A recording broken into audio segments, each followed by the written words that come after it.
પ્રાચીન ભારતે વિજ્ઞાન અને ટેકનોલોજીમાં જે સિદ્ધિઓ મેળવી હતી ને એ આજે પણ આપણને વિચારતા કરી દે છે. તો ચલો આ અદ્ભુત વારસાની સફરમાં જઈએ.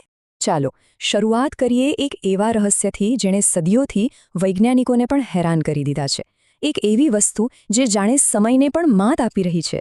આ જુઓ, દિલ્હીમાં ઉભેલો આ લોહસ્તંભ 1600 વર્ષથી પણ વધારે સમયથી તડકો વરસાદ બધું જ સહન કરી રહ્યો છે, પણ એના પર કાટનો એક ડાઘ સુદ્ધા નથી. ખરેખર એ સમયના કારીગરોએ આ 7 ટનનું અજાયબ સ્તંભ બનાવ્યો કેવી રીતે હશે? આ રહસ્યનો જવાબ છે ને એ ધાતુવિદ્યામાં છુપાયેલો છે. અને પ્રાચીન ભારતના જે કારીગરો હતા એમને ધાતુના જાદુગર કહી શકાય. એમણે ખાલી લોખંડ નહીં પણ રસાયણશાસ્ત્રની કળામાં પણ જબરદસ્ત મહારત હાંસલ કરી હતી. તો સવાલ એ છે કે આનું રહસ્ય શું છે? વાત ખાલી શુદ્ધ લોખંડની નથી, પણ લોખંડમાં ફોસ્ફરસનું એકદમ ચોક્કસ પ્રમાણમાં મિશ્રણ કરવાની છે.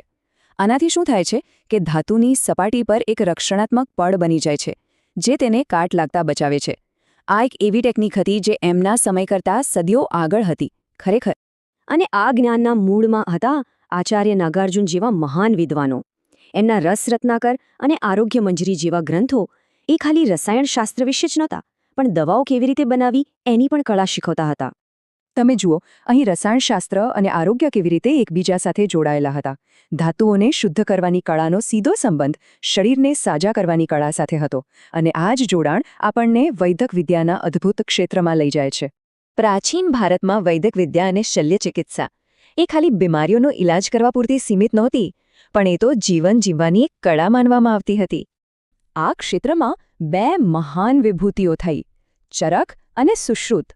એમણે માનવ શરીરને સમજવાની અને સાજા કરવાની કળામાં રીતસરની ક્રાંતિ લાવી દીધી. મહર્ષિ ચરકનો ગ્રંથ ચરક સંહિતા કોઈ સામાન્ય પુસ્તક નથી. વિચાર તો કરો, એમાં 2000થી પણ વધુ ઔષધીય વનસ્પતિઓ અને એના ઉપયોગનું વિગતવાર વર્ણન છે. આ વનસ્પતિ શાસ્ત્ર અને ઔષધ વિજ્ઞાનનું કેટલું ઊંડું જ્ઞાન હશે એની કલ્પના કરો. પણ જ્યારે વાત શલ્યચિકિત્સાની આવે ત્યારે મહર્ષિ સુશ્રુતનું કામ ખરેખર અકલ્પનીય હતું. એમનેમ જ એમને શલ્યચિકિત્સાના પિતા નથી કહેવામાં આવતા, અને એનું કારણ પણ એકદમ સ્પષ્ટ છે. જરા કલ્પના કરો, એમના સર્જરીના સાધનો એટલા ધારદાર હતા કે એ માણસના એક વાળને પણ ચીરી શકતા હતા. આટલી ચોકસાઈ હતી એટલે જ તો તેઓ એવી જટિલ સર્જરી કરી શકતા હતા જે આજે પણ એક પડકાર ગણાય છે. અને તેઓ માત્ર સામાન્ય ઓપરેશન જ નહોતા કરતા.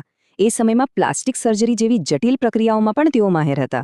એટલું જ નહીં, દર્દીને દુખાવો ન થાય એ માટે એને બેભાન કરવાની શરૂઆતની પદ્ધતિઓ પણ એ લોકો જાણતા હતા. કમાલ છે નહીં? તો શરીરને સાજા કરવાની કળાથી હવે આપણે મનને શક્તિ આપતી કળા તરફ જઈએ, એટલે કે ગણિતશાસ્ત્ર. અહીંયા તો એક જ શોધે બધું જ બદલી નાખ્યું. આ ક્ષેત્રમાં આર્યભટ્ટ જેવા પ્રતિભાશાળી દિમાગનો દબદબો હતો. એમના કાર્યએ ગણિતની દિશા જ હંમેશા માટે બદલી નાખી. આર્યભટ્ટે દુનિયાને જે ભેટ આપી એ ખરેખર ક્રાંતિકારી હતી, અને એ હતી શૂન્ય. આ ખાલી એક આંકડો નહોતો, પણ ગણિત અને વિજ્ઞાન માટે અનંત શક્યતાઓના દરવાજા ખોલનારી એક ચાવી હતી. બસ આટલું જ નહીં, એમણે પાઈની કિંમત પણ ગજબની ચોકસાઈથી શોધી કાઢી હતી. એમની ગણતરી 3.14 આજે પણ એન્જિનિયરિંગ અને વિજ્ઞાનના દરેક ક્ષેત્રમાં વપરાય છે. વિચાર તો કરો, એમનું જે કામ હતું ને, એણે આવનારી સદીઓ માટે વિજ્ઞાન અને એન્જિનિયરિંગની એક પાયાની ભાષા તૈયાર કરી આપી, જેનાથી જટિલ ગણતરીઓ કરવી શક્ય બની. તો જ્યારે આપણે જ્ઞાનના આ બધા અલગ અલગ ક્ષેત્રોને એકસાથે જોડીએ ત્યારે શું દેખાય છે? આ બધાને એકસાથે જોઈએ ને તો આપણને ખાલી અલગ અલગ શોધો નથી દેખાતી, પણ એક આખી વૈજ્ઞાનિક સંસ્કૃતિ દેખાય છે. નાગાર્જુનનું રસાયણશાસ્ત્ર હોય, ચરકની દવાઓ હોય, સુશ્રુતની સર્જરી હોય કે આર્યભટ્ટનું ગણિત, આ બધું મળીને જ્ઞાનનો એક અતુલ્ય વારસો બનાવે છે. અને આ વારસો ખાલી ભૂતકાળની વાત નથી. આ તો એ પાયો છે જેના પર આધુનિક વિજ્ઞાનની ઘણી શાખાઓ આજે પણ ઊભી છે. આ પ્રાચીન જ્ઞાન આજે પણ આપણને માર્ગદર્શન આપી રહ્યું છે. તો આમાંથી મુખ્ય શીખ એ જ છે કે આ વારસાને માત્ર ઇતિહાસ તરીકે ન જોઈએ, પણ એને પ્રેરણાના એક જીવંત સ્ત્રોત તરીકે જોઈએ.